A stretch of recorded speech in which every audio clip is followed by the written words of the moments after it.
Mga kapatid, napakinggan natin ng ilang napakagandang mga panayam tungkol sa tema natin sa rekoleksyon sa taong ito. Tema ng komunyon, tema ng community. Kaya sa mga sandaling ito, hayaan naman natin na ang kwento ng krus ni Kristo ang magsilbing bukal at daluyan ng lahat ng ating pag-iisip, damdamin, panalangin tungkol sa community at communion. Let us now all stand at atin pong sabay-sabay na dasalin ang opening prayer ng ating Way of the Cross, School of Communion. In the name of the Father, and of the Son, and of the Holy Spirit, through the power of your holy cross, Lord Jesus Christ, you destroyed the curse of sin that brought distance and division. With the sin of our first parents, division came between God and humanity, between heaven and earth. With sin, division, conflict, and even hostility came between man and fellow man, between humanity and nature. Stretched on the cross, Lord Jesus, you tore down the curtain at the temple, the curtain of division. Even before this, at the end of the Last Supper, you prayed in intercession before the Heavenly Father. Holy Father, keep them in your name so that they may be one, just as we are one. Lord Jesus Christ, as we meditate on the way of your cross and resurrection, we pray for all our needs. We know and we believe that all graces and healings and salvation come from the shedding of your precious blood on the cross. Above all, Lord Jesus, we pray for healing of our wounds of division. In your sacred heart that was pierced with a lance, unite us as a communion of communities with faith and hope in you. Amen.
The first station, Jesus celebrates the Last Supper.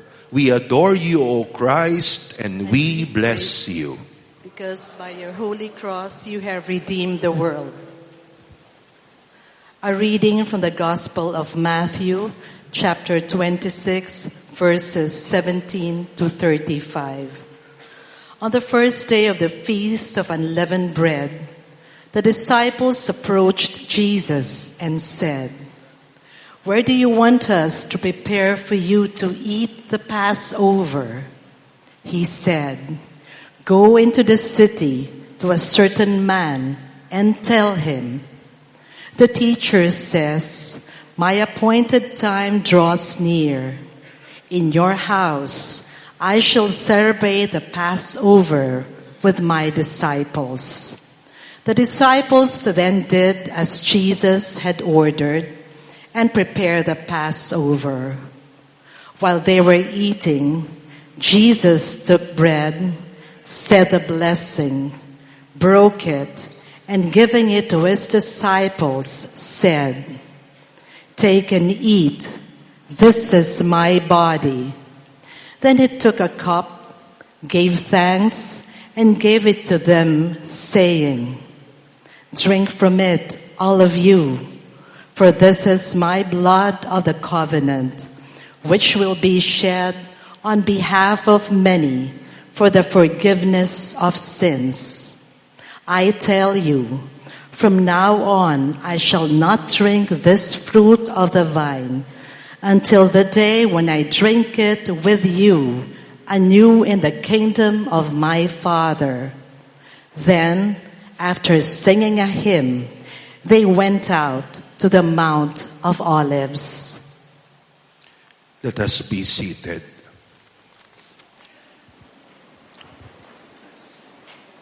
Mga kapatid, sa ating pagninilay sa unang estasyon, ang huling hapunan ng Panginoon, dito napakagandang tignan natin ang pagdiriwang ng Eucharist bilang Sacrament of Communion.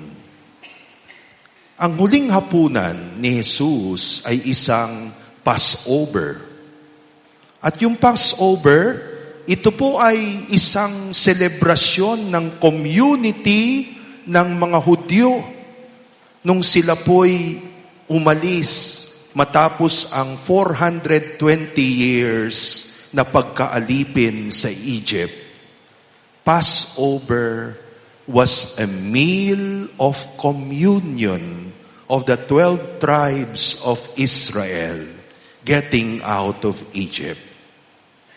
Ngayon, si Jesus, ginamit niya itong Passover meal na ito bilang huling hapunan. At dito, pinagsama-sama niya ang kanyang 12 alagad na may kanya-kanyang kapalpakan. Si Pedro, mabilis mangako, madaling mapako. Si Tomas, isang dakilang tagasunod, ngunit madali ding panghinaan ng loob. Si Judas, pinagkatiwalaan ng pondo, ngunit ipinagkanulo ang kanyang Panginoon. Ito ang Last Supper.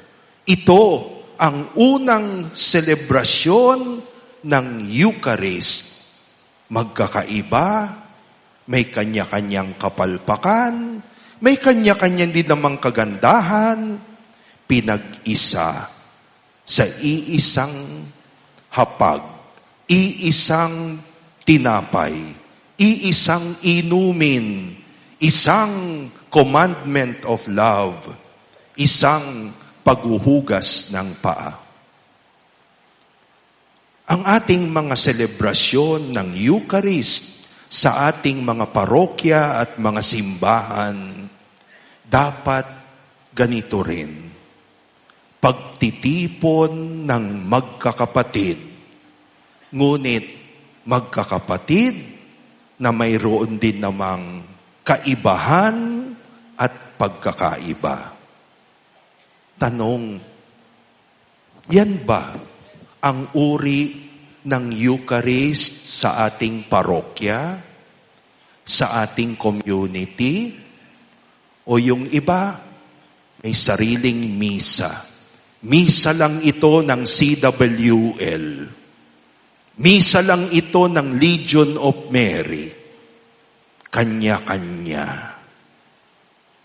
Sa Eucharist, nagmumula ang atin pong communion. Let us now pray together our prayer. Lord Jesus, in the Eucharist, thank you for the gift of the Holy Eucharist, where you continue to be with us in communion until the end of our life and of time. Thank you for gathering us as a believing community, a community of brothers and sisters around your table of love and self-sacrifice. Forgive us of our lack of peace, our lack of charity, our divisive ways, even as we dare to celebrate your Eucharist and we receive you in communion. As we receive your body and blood, make us one. Heal our hurts and pains. As we receive you in communion, teach us to embrace one another in your peace and love. Amen. Jesus, King of mercy. Mary, Mother of mercy. We now stand. The second station. We adore you, O Christ, and we bless you. Because by your holy cross you have redeemed the world. A reading from the Gospel according to Matthew, chapter 26, verse 36 to 46. Then Jesus came with them to a place called Gethsemane. And he said to his disciples, "Sit here while I go over there and pray." He took along Peter and the two sons of Zebedee and began to feel sorrow and distress. Then he said to them, "My soul is sorrowful, even to death. Remain here and keep watch with me." He advanced a little and fell prostrate in prayer, saying, "My Father, if it is possible, let this cup pass from me. Yet not as I will, but as you will." When he returned to his disciples, he found them asleep. He said to Peter, "So you could not keep watch with me for 1 hour? Watch and pray that you may not undergo the test. The spirit is willing, but the flesh is weak." Withdrawing a second time, he prayed again, "My Father, if it's not possible that this cup pass without my drinking it, your will be done." Then he returned once more and found them asleep, for they could not keep their eyes open.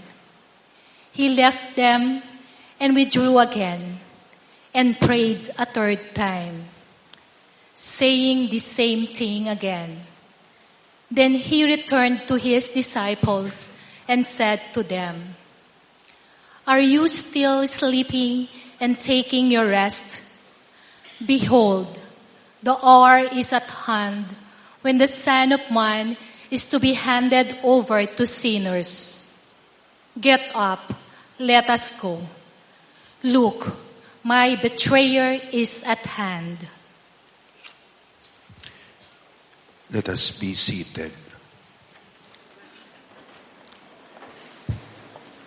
Sa kanyang pananalangin sa hardin ng Getsemani, dito inilalarawan ng Panginoong Hesus, communion begins with God.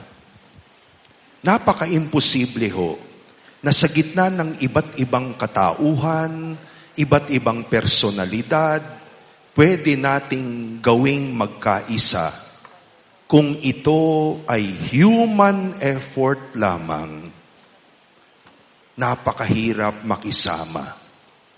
Lalo-lalo na kapag ang iyong sasamahan ay may kanya-kanyang ere sa buhay. We cannot always rely on promises. Kita nyo si Peter, si James, si John, tulog na tulog kahit nagisingin sila ni Lord. May mga pagkakataon, mga kapatid, na sa pagbuo natin ng communion sa community, ang tanging aasahan natin ay ang lakas galing sa panalangin. Ikaw, bilang isang worker at builder ng community sa iyong parokya o sa iyong ministry, kumusta ang iyong prayer life? Tulad ka rin ba ng 3 alagad? Diabetic, tulog ng tulog. Huhuliin na nga si Lord, tulog pa rin. Diyos lamang, ang Ama lamang, ang kinapitan ni Jesus. Let us pray. Lord Jesus Christ, your incarnate life and your years of ministry made you experience human life in all its complexities and struggles. You encountered all kinds of persons and personalities. Although you are one in divinity with the Heavenly Father, you therefore valued moments of solitude and prayer. Let us imitate you in our commitment to solitude and prayer in the midst of the demands of our works and ministries. Let us always value times of prayer in the face of the ocean of numerous human concerns. Indeed, it is very true. We are willing, but we are weak. Amen. Jesus, King of mercy. Mary, Mother of mercy. We all stand. The third station, Jesus is tried before the Sanhedrin. We adore you, O Christ, and we praise you. Because by your holy cross, you have redeemed the world. A reading from the Holy Gospel according to Mark, chapter 14, verses 53 to 65. They led Jesus away to the high priest, and all the chief priests and the elders and the scribes came together. Peter followed him at a distance into the high priest's courtyard and was seated with the guards, warming himself at the fire.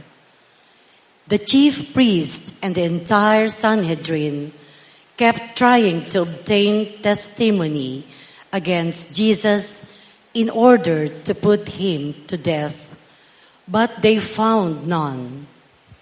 Many gave false witness against him, but their testimony did not agree. Some took the stand and testified falsely against him, alleging, "We heard him say, 'I will destroy this temple made with hands, and within 3 days I will build another not made with hands.' Even so, their testimony did not agree.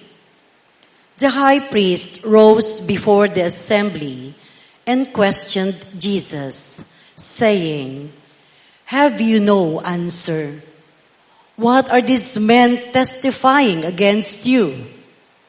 But he was silent and answered nothing. Again, the high priest asked him and said to him, "Are you the Messiah, the Son of the Blessed One?" Then Jesus answered, "I am, and you will see the Son of Man seated at the right hand of the power and coming with the clouds of heaven." At that, the high priest tore his garments and said, "What further need have we of witnesses? You have heard the blasphemy. What do you think?" They all condemned him as deserving to die. Some began to spit on him. They blindfolded him and struck him and said to him, "Prophesy." And the guards greeted him with blows. Let us be seated.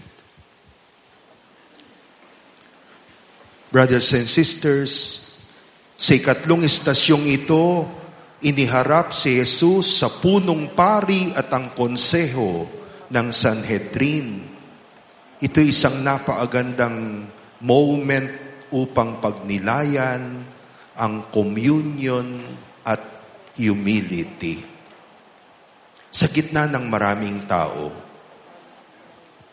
si Jesus ay challenge.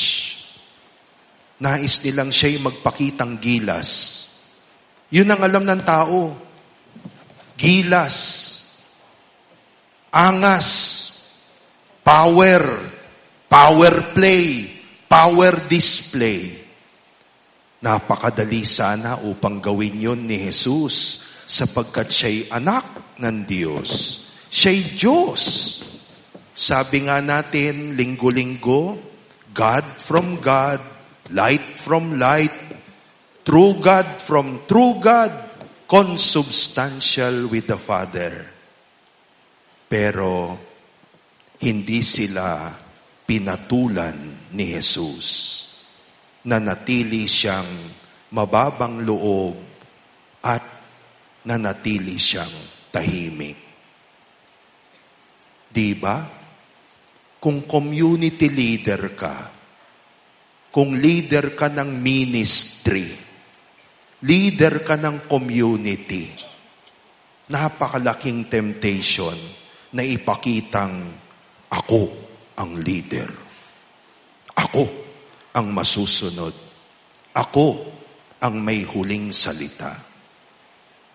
Makuha mo kayang tularan ang pananahimik at kababaang loob ni Jesus. Let us pray. Lord Jesus, you suffered greatly because of the Jewish leaders' pride, prejudice, arrogance, and obstinacy. You had all the reason to answer with your divine justice and godly power. Teach us your brand of humility, gentleness, and self-control. Let us kill the power of violence with the waters of love and mercy. We lift up to you all those whom we have wounded by our arrogance in words and deeds. We also lift up to you those who wounded us with their arrogant ways. Amen. Jesus, King of mercy. Mary, Mother of mercy.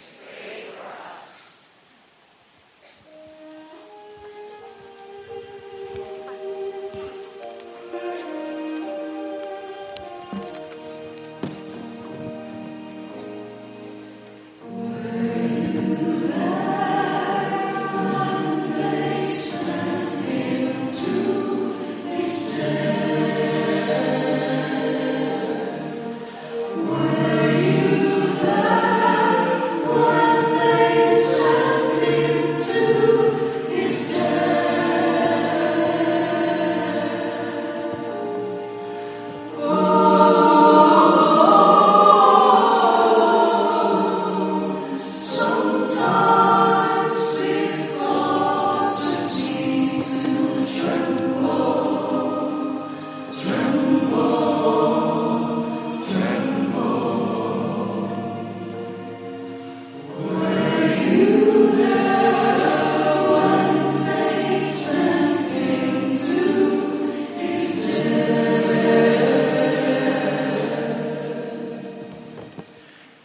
We all stand. The fourth station, Jesus is scourged and crowned with thorns. We adore you, O Christ, and we bless you.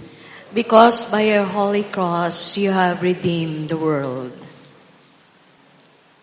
A reading from the Holy Gospel according to Mark, chapter 15, verse 16 to 20. The soldiers led him away inside the palace, that is, the praetorium, and assembled the whole cohort. They clothed him in purple and weaving a crown of thorns, placed it on him. They began to salute him with, "Hail, King of the Jews," and kept striking his head with a reed and spitting upon him. They knelt before him in homage, and when they had mocked him, they stripped him of the purple cloak, dressed him in his own clothes, and led him out to crucify him. Let us be seated. Brothers and sisters, as we reflect on this station of Jesus' scourging and crowning with thorns, let us reflect about communion and self-sacrifice. Kadalasan, kapag nasa isang community tayo, ang gusto natin, hustisya. Dapat ibigay sa akin ang respetong nararapat sa akin para ibigay ko rin sa iba ang dapat sa kanila. Hustisya. Pero alam niyo po, sa mundong ito, wala namang perfect justice. Wala. No change. Walang perfect justice. Kung minsan nga, kanya-kanyang banat ng katarungan base sa iyong interes at posisyon. Hindi po sapat ang hustisya sa isang community. Pinakita ni Jesus, mas mahalaga ang ating kakayahang magparaya at mag-sacrifice. Kapatid, ikaw, sa community mo, masyado ka bang concerned sa iyong karapatan? Masyado ka bang concerned sa iyong privilege? Hindi tayo pwedeng bumuo ng community kapag kanya-kanyang privilege ang ipaglalaban. There is something better than justice. And it is self-sacrifice. Let us pray. Lord Jesus, we are a bloody people. We protest against the crimes and violence committed in our streets. We protest about the death penalty and culture of death promoted by civil society. But in church, among us believers, we are like wolves who mock and strip persons of their good names. We gossip and curse. We plan out how can we make even with those who hurt us. Teach us your way of self-offering and victimhood. Amen. Jesus, King of mercy. Mary, Mother of mercy. We all stand. The fifth station. We adore you, O Christ, and we bless you. Because by your holy cross you have redeemed the world. Jesus receives the cross. A reading from the Holy Gospel of John, chapter 19, verse 16 and 17. Then he handed him over to them to be crucified. So they took Jesus, and carrying the cross himself, he went out to what is called the place of the skull, in Hebrew, Golgotha. There they crucified him, and with him 2 others, one on either side, with Jesus in the middle. Let us be seated. Tinanggap ni Jesus ang krus. Dito po ay isang leksyon tungkol sa communion at pasyensya, patience, tiyaga. Ngayon, sanay tayo sa comfort, convenience, shortcut. Kahit sa mga community, naghahanap ng mga bagong paraan, technology, para madali ang trabaho. Hindi lamang yon. Naghahanap ng bagong methods para iksian ang paghihintay. Ayaw nating naghihintay ng matagal. Naghihintay sa tao. Lalong-lalo na ayaw nating maghintay doon sa mga taong super kupad, slow learners. We forget about people, feelings, individuals. Para sa atin, ang mahalaga ay numbers, percentage. Jesus made no shortcut. Pwede sana, madali lang, sabihin niya ayos na lahat. Pero kanyang pinasan ang krus. Dahan-dahan, step by step, pasyensya hanggang Kalbaryo. Ikaw, sa inyong community at parokya, sino yung mga taong sumusubok ng iyong pasensya? Yung mga mababagal, yung mga ang hirap hintayin, yung mga kailangang 10 beses turuan. Yan ang iyong krus sa community. At ang sabi ni Jesus, pasensya. Let us pray. Lord Jesus, you would have saved us with your word, with a flick of a finger. But you embraced the cross. You wanted no shortcuts. Teach us patience. Patience with self, patience with others, patience especially with the most challenging persons you have sent us in our communities. Amen. Siguro mga kapatid, i-lift up nyo yung pangalan nung challenging person na yan sa inyong community. Jesus, King of Mercy. Mary, Mother of Mercy. We all stand. The 6th station, Jesus falls under the weight of the cross. We adore you, O Christ, and we bless you. Because by your holy cross you have redeemed the world.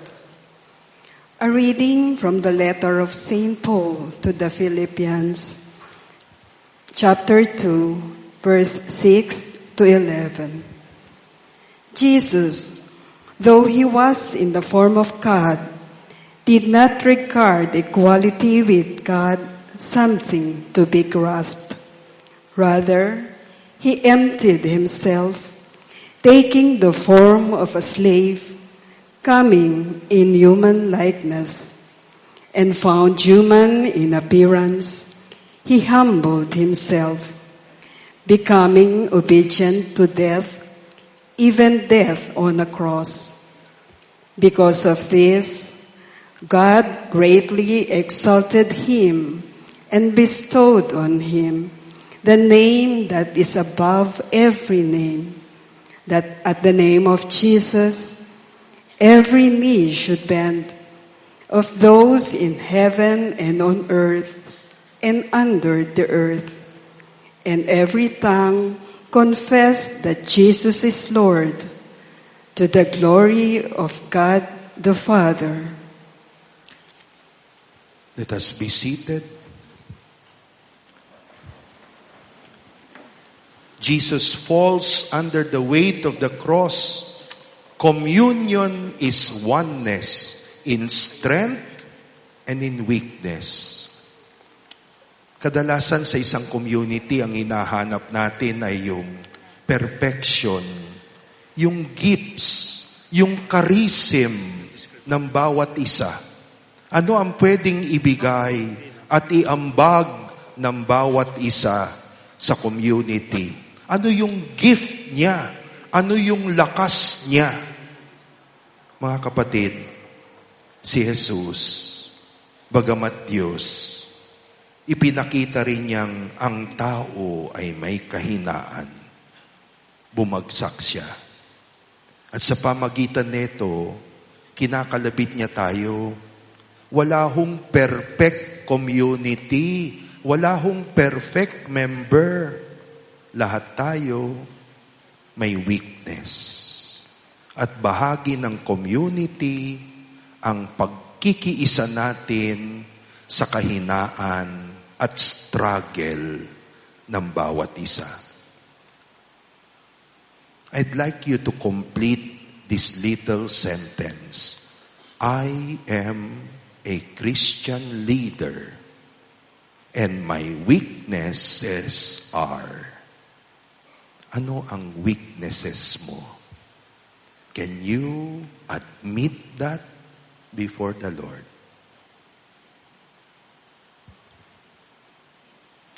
Let us pray. Lord Jesus, you are 100% God. You are also 100% human. You felt hunger. You felt pain. You were saddened with betrayals and rejections.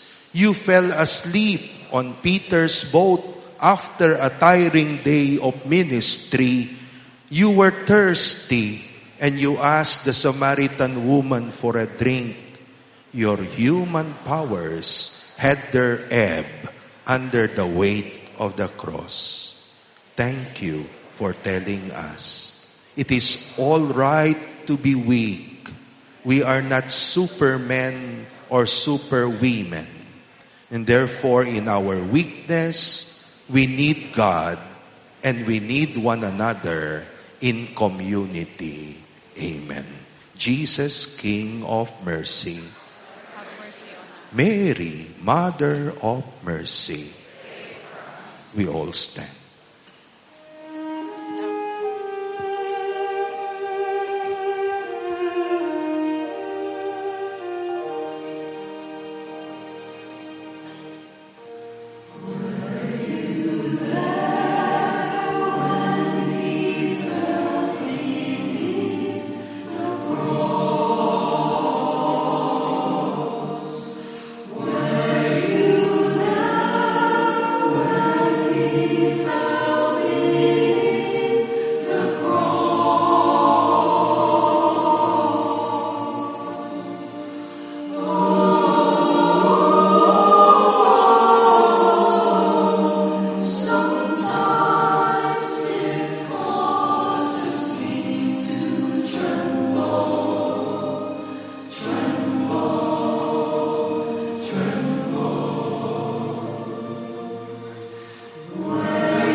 The seventh station, Simon of Cyrene carries the cross of Jesus. We adore you, O Christ, and we bless you.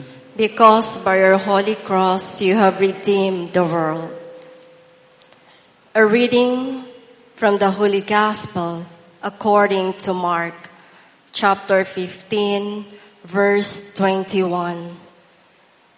They pressed into service a passerby Simon, a Cyrenian, who was coming in from the country, the father of Alexander and Rufus, to carry his cross. Let us be seated.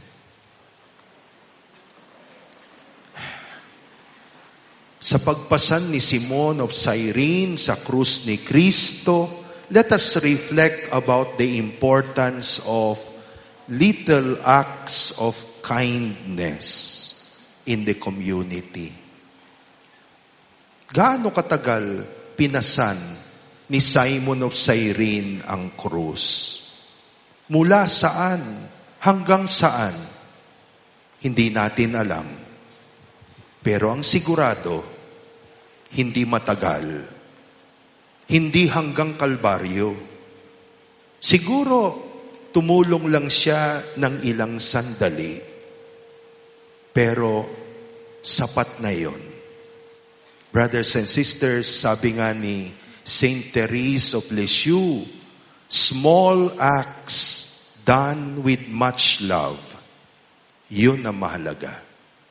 At sa community, yun po ang mahalaga. Yung mga maliliit na acts of goodness and kindness sa isa't isa. Yun ang bumubuo ng isang tunay na samahan. Kayo, sa inyong community, napapansin nyo ba yung mga maliliit na tao, maliliit na kontribusyon, maliliit na gawain, o ang nabibigyang pansin lamang ay yung malalaki? Ang community binubuo ng maliliit. Little acts of kindness from little people, but who will always be there. Prayer. Lord Jesus, many times we frighten ourselves by planning out and imagining big projects for community. We think big, we make great visions. We at times even turn visions into ambitions. Help us to appreciate small things, small steps, small people. Let us not disdain and disregard the small ones, for they are the true building blocks, the seeds that grow. Amen. Jesus, King of mercy. Mary, Mother of mercy. We all stand. The eighth station, Jesus meets the women of Jerusalem. We adore you, O Christ, and we bless you. Because by your holy cross you have redeemed the world. A reading from the Holy Gospel according to Luke, chapter 23, verses 27 to 31. A large crowd of people followed Jesus, including many women who mourned and lamented him. Jesus turned to them and said, "Daughters of Jerusalem, do not weep for me. Weep instead for yourselves and for your children. For indeed, the days are coming when people will say, 'Blessed are the barren, the wombs that never bore, and the breasts that never nursed.' At that time, people will say to the mountains, 'Fall upon us,' and to the hills, 'Cover us.' For if these things are done when the wood is green, what will happen when it is dry?" Let us be seated. In this station, brothers and sisters, let us reflect about communion and empathy. Empathy. Hindi po sympathy. Anong ibig sabihin nun? Labis-labis ang dinaranas ng Panginoong Hesus. Sobrang hirap. Pero alam nyo, nung nakita niya ang mga babae kasama ang kanilang mga anak, nakalimutan ni Jesus ang kanyang hirap. Naintindihan niya ang hirap ng mga babaeng ito at mga anak. Maraming beses ho sa community, sa gitna ng ating hirap, kailangan huwag nating intindihin ang sariling hirap. Matuto tayong tignan ang higit na pinagdadaanan ng iba. At sana, ang sarili po nating pinagdadaanan makatulong upang ating maramdaman at maintindihan ang pinagdadaanan ng iba. Bilang mga workers at builders ng community sa parokya, sa ministry, napakahalaga po yan. Naiintindihan niyo ba ang pangangailangan ng iba?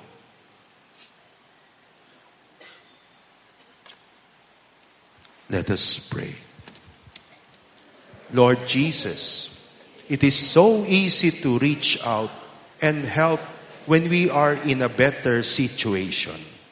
When we are full and overflowing, we share from our surplus. But when we ourselves are in need and we need the mercy of the most, it is a struggle to open up and help another. Let us imitate you. Even in the midst of life's burdens, let us not close ourselves. Help us to make our own pains a means to understand and empathize with others' pains and needs. Sustain us to be wounded healers in our own ministries and apostolates. Amen. Jesus, King of mercy, Mary, Mother of mercy, we now stand. The ninth station. We adore you, O Christ, and we bless you. Because Holy Cross, you have redeemed the world. Jesus is nailed to the cross. A reading from the Holy Gospel according to Mark, chapter 15, verses 24 to 27. Then they crucified him and divided his garments by casting lots, for them to see what each should take. It was 9:00 in the morning when they crucified him. The inscription of the charge against him read, "The King of the Jews." With him, they crucified 2 revolutionaries, one on his right and one on his left. Let us be seated. Communion and loving words. Siguro, napakatalas, napakahaba nung ginamit pong mga pako upang ipako si Jesus sa kanyang mga kamay at paa sa kahoy ng krus. Matatalas ang mga pako. We can imagine kung paano tinanggap ni Jesus ang bawat pako, ang bawat palo ng pako. Pero alam niyo po, may mas matalas sa pako. Yung mga salita, yung mga patutsada, yung mga pangungutya na naririnig niya, mas matalas. Sumusugat hindi ng kamay o paa, sumusugat sa puso. Sa community, yan po ang halaga ng words. Tama? salita lang.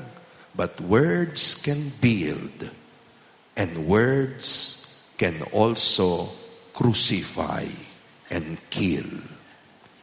Kayo, ano ang pinakamatatalas na salita na narinig nyo sa community?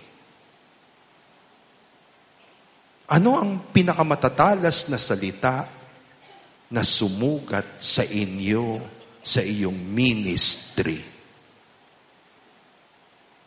Paano nyo tinanggap o ginantihan ang mga ito? Let us pray. Lord Jesus, forgive our evil thoughts that easily flow with every gossip that we hear. Forgive our imaginative minds that love to blow up details about people's sinful ways. Forgive our wagging tongues that dance with every juicy story about other people's failures. Forgive our piercing and cutting remarks about others. Heal us, transform us from our biases with persons. Make us ministers of your gospel and of your healing words in our communities. Jesus, King of mercy, Mary, Mother of mercy, we all stand.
The 10th station, Jesus addresses the repentant thief.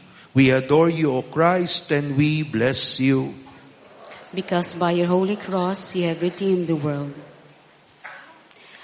A reading from the Holy Gospel according to Luke, chapter 23, 32 to 43.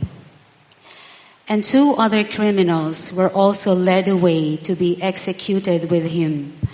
And when they came to the place that is called the Skull, there they crucified him and the criminals, one on his right and the other on his left.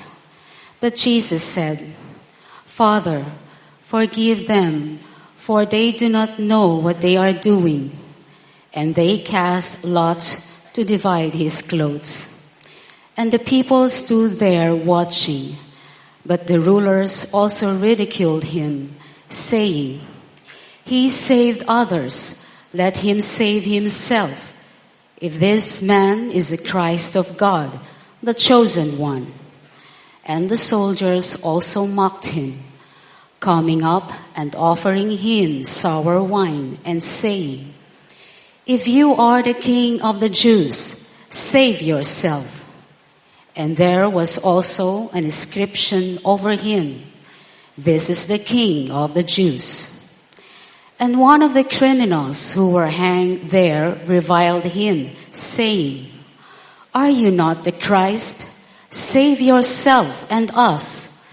But the other answered and rebuked him, saying, Do you not even fear God, because you are undergoing the same condemnation? And we indeed justly, for we are receiving what we deserve for what we have done. But this man has done nothing wrong. And he said, Jesus, remember me when you come into your kingdom. And he said to him, truly I say to you, today you will be with me in paradise. Let us be seated. Tinanggap ni Jesus ang isang magnanakaw sa kaharian. Communion is inclusive. Meron pong iba't ibang uri ng poverty. May physical, material poverty, pero meron din yung poverty na hindi material. Meron din yung mga nangangailangan ng kalinga ng kanilang puso at espiritu. Maaring sila'y magara kung manamit. Sabi nga, hindi lahat ng humahalakhak ay masaya. Mga kapatid, para kay Jesus, lahat ng ito, kinupkup niya mula sa may sakit, mula sa isang magnanakaw, mula sa isang publikano, isang tax collector, mayaman, ngunit empty ang kalooban, pati na prostitute.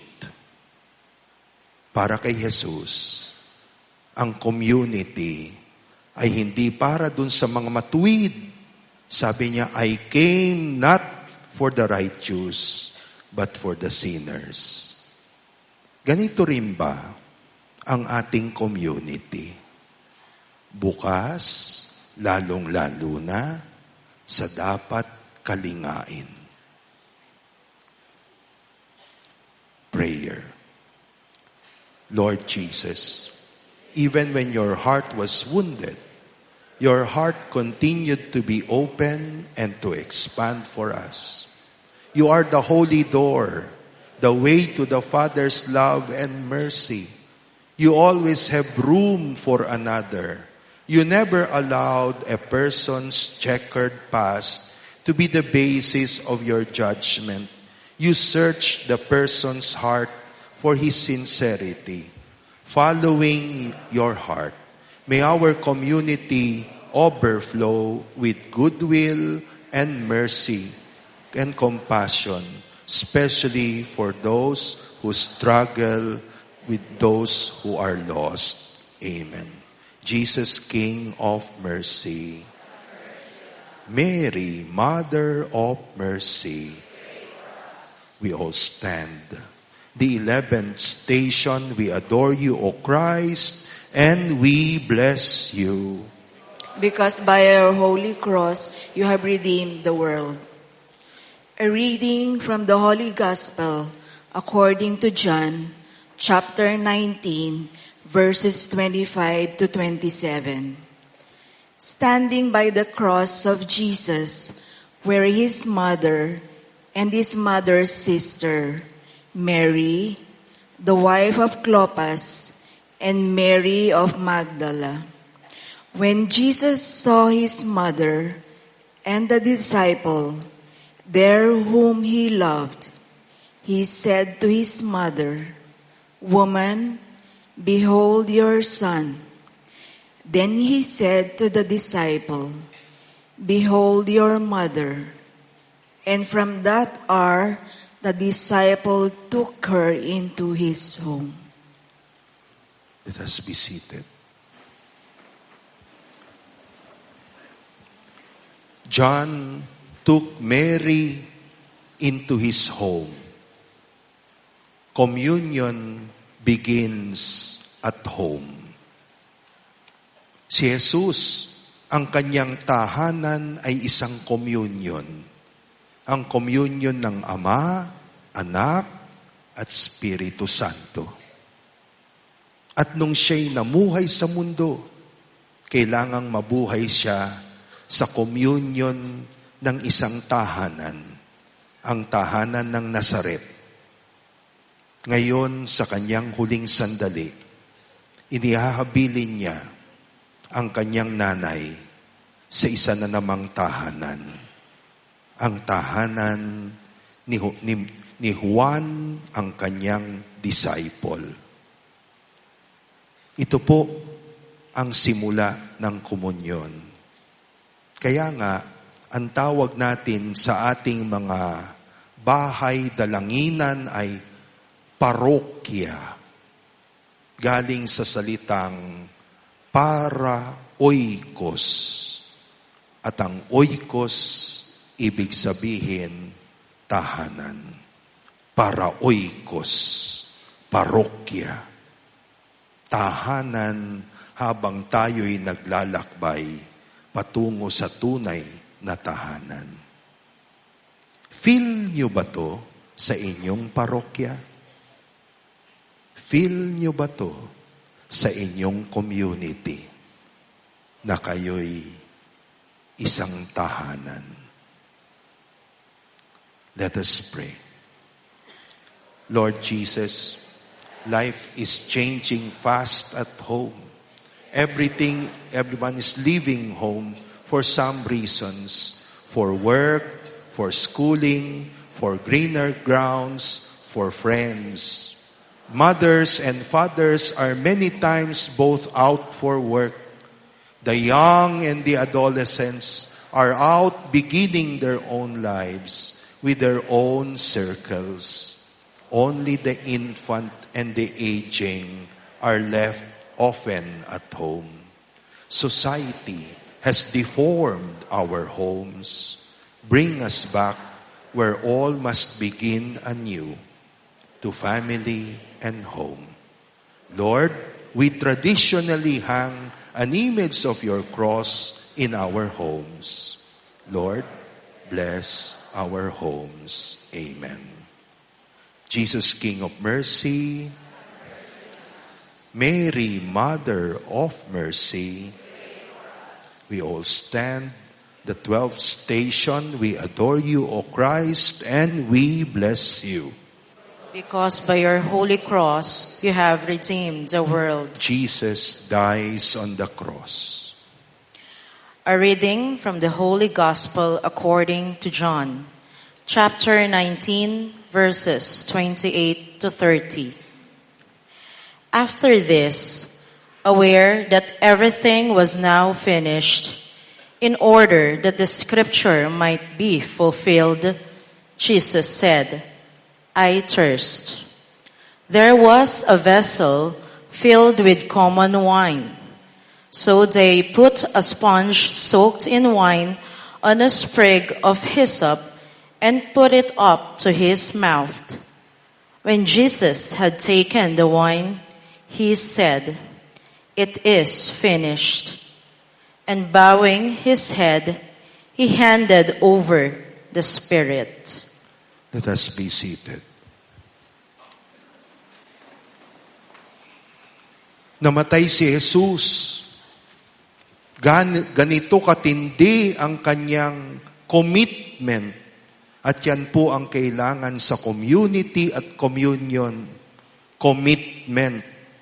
Walang tunay na pagkakaisa ng buhay at pagmamahal kung walang commitment for better or for worse, for richer or for poorer, until death. Yan ang ibig sabihin ng mga vows.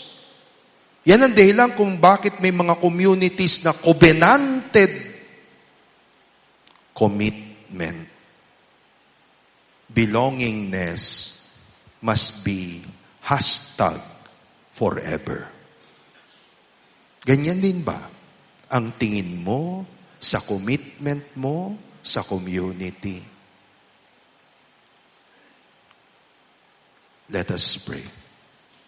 Lord Jesus, in a world that is becoming extremely fast and moving, where all are changing, people talk not about anniversaries, but monthsaries and weeksaries. Grant us steadfastness, perseverance, persistence, fidelity in your Spirit, keep us steady. Amen. Jesus, King of mercy, Mary, Mother of mercy, we all stand.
The 13th station, Jesus is laid in the tomb. We adore you, O Christ, and we bless you. Because by the Holy Cross you have redeemed the world.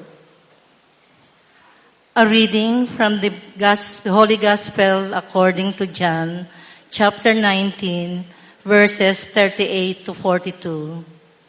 After this, Joseph of Arimathea, secretly a disciple of Jesus, for fear of the Jews, asked Pilate if he could remove the body of Jesus.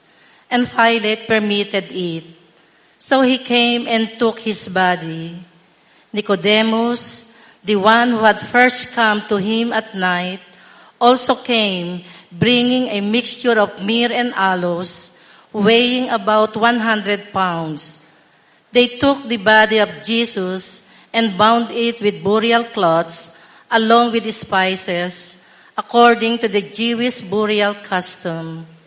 Now in the place where he had been crucified, there was a garden, and in the garden a new tomb, in which no one had yet been buried.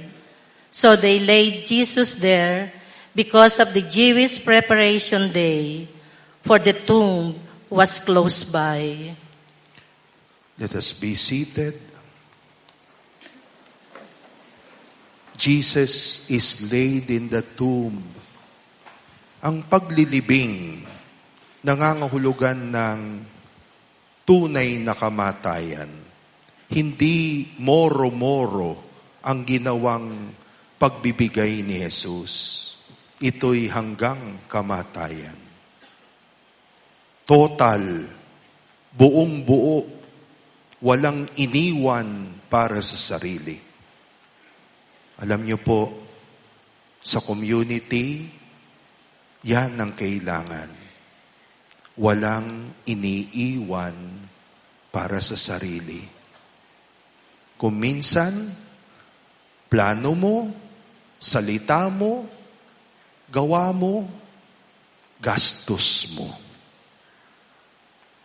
Walang bilangan. Pag nagsimulang magbilangan, doon ang simula din ng pagkakawatak-watak. Ganito ba ang ating mga communion sa ating communities? Let us pray. Lord Jesus, for our communion with the Father and with one another as church, you have given all. You left nothing for yourself. Even now, you are with us to be our food for the journey, through life and through death, in your word and in your ministers, in your body and blood, in your church, you continue to feed our oneness. Let us all be as generous as you. Amen. Jesus, King of mercy, Mother of mercy, the 14th station, we stand. We adore you, O Christ, and we bless you. Because by your holy cross you have redeemed the world. Jesus rises from the dead. A reading from the Holy Gospel according to John, chapter 20, verses 19 to 23. On the evening of that first day of the week, when the doors were locked, where the disciples were for fear of the Jews, Jesus came and stood in their midst and said to them, "Peace be with you." When he had said this, he showed them his hands and his side. The disciples rejoiced when they saw the Lord. Jesus said to them again, "Peace be with you. As the Father has sent me, so I send you." And when he had said this, he breathed on them and said to them, "Receive the Holy Spirit. Whose sins you forgive are forgiven them, and whose sins you retain are retained." Let us be seated. Jesus rises from the dead. Communion, brothers and sisters, is a story of believing in the victory of good. Sa mundo natin ngayon, palaging parang nagtatagumpay yung violence, yung masama, yung cruelty.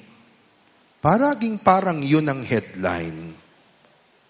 Pero sa isang community, dapat nabubuo tayo sapagkat sa gitna ng lahat at sa harap ng lahat, we believe that there is goodness, there is love, there is mercy.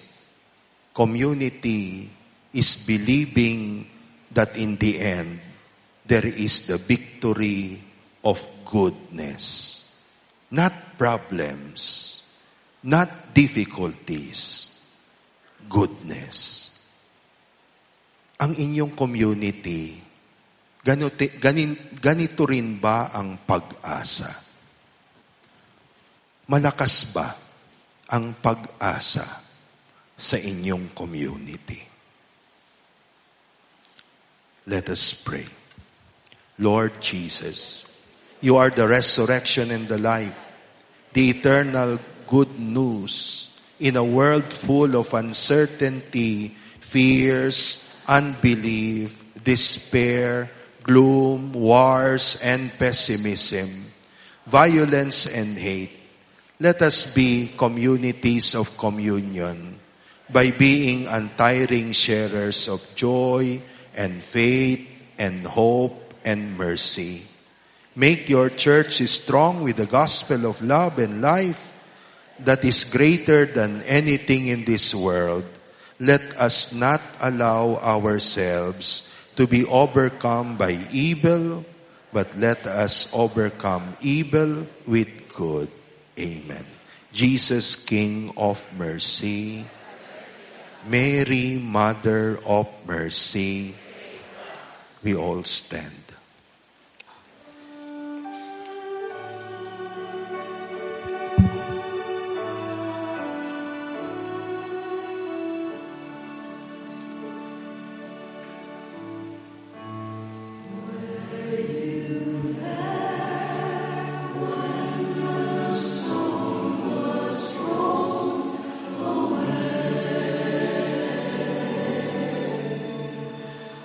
Were you there?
Brothers and sisters, let us give a round of applause to Jesus for His death and for His resurrection. And let us now pray for the intentions of our big community, the Church. We pray for the intentions of Pope Francis.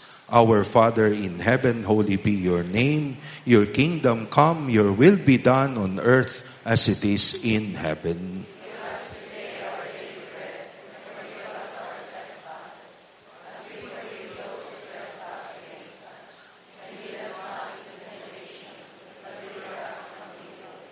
Glory be to the Father, to the Son, and to the Holy Spirit.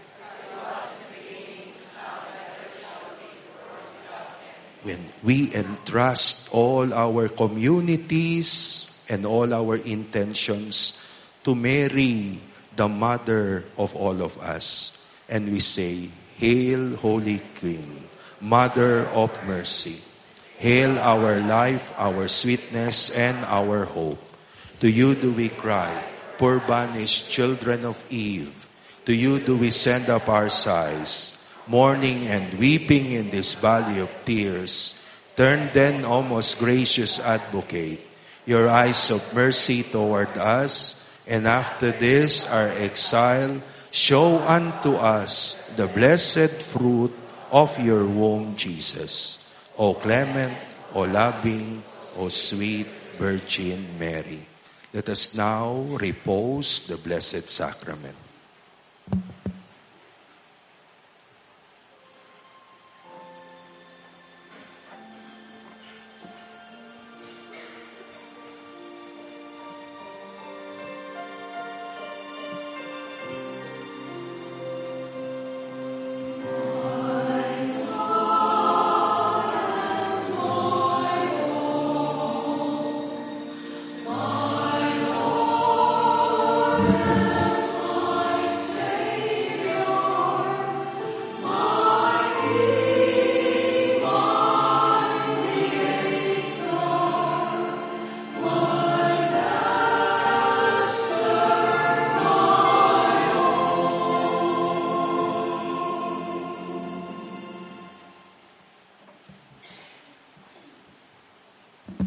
Tayo po'y magsiupo. Maraming salamat sa inyong pakikisa sa panalangin.